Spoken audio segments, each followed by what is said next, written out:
in Ghana on my first visit. I don't think I went to bed. I just walked around and looked. And I saw roads being built and schools being built by bonfire. Mr. Nkrumah was so determined to rebuild his nation. I'm reminded of the fact that Julius Caesar, the great and the first Caesar, was a greater historian than he was a conqueror. He said that before the naked people were running around and eating their children in what is now called Europe, there was an Africa. Africa had a civilization. And when Americans talk to me about Africans not being ready, I said they are so ready they never dropped an atomic bomb on anyone.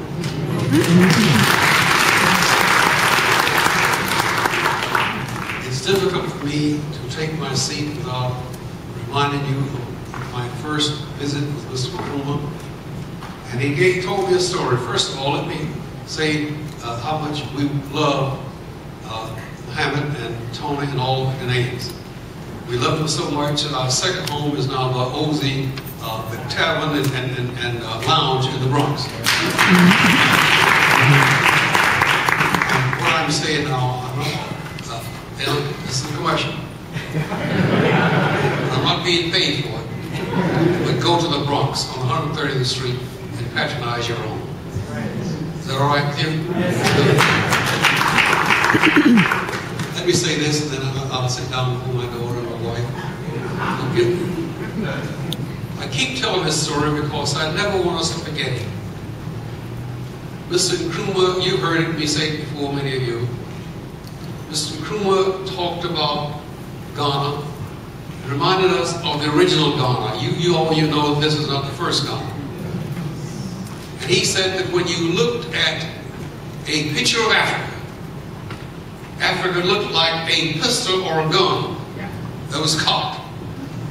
And he said, if I can free Ghana and pull that trigger, Africa will be free.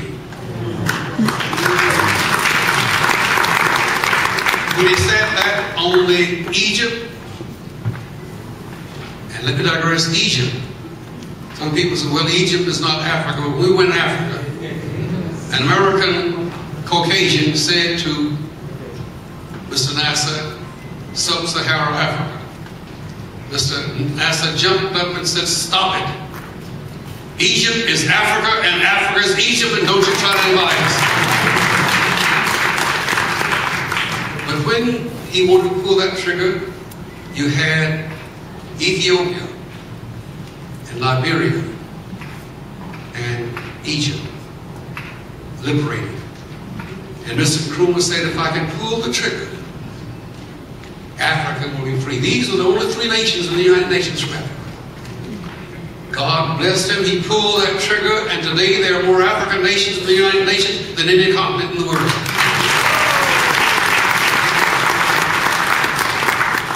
In my Sunday school class, my kids would say, we are somebody. Aren't you somebody?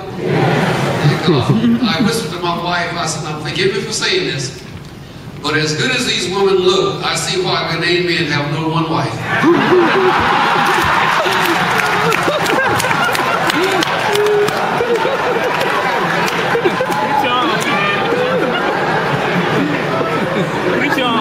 Mr. Russell, after saying that, since the house that I live in is in her name, some of you may have to take me home with you.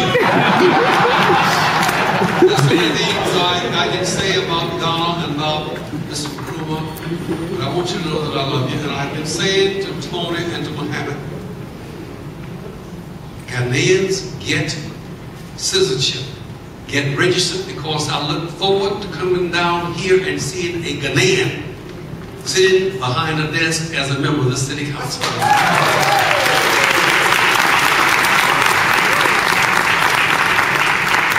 Mohammed, Tony, were working with me, and we're trying to get the Ghanaians to become citizens, and those who are citizens to register and vote.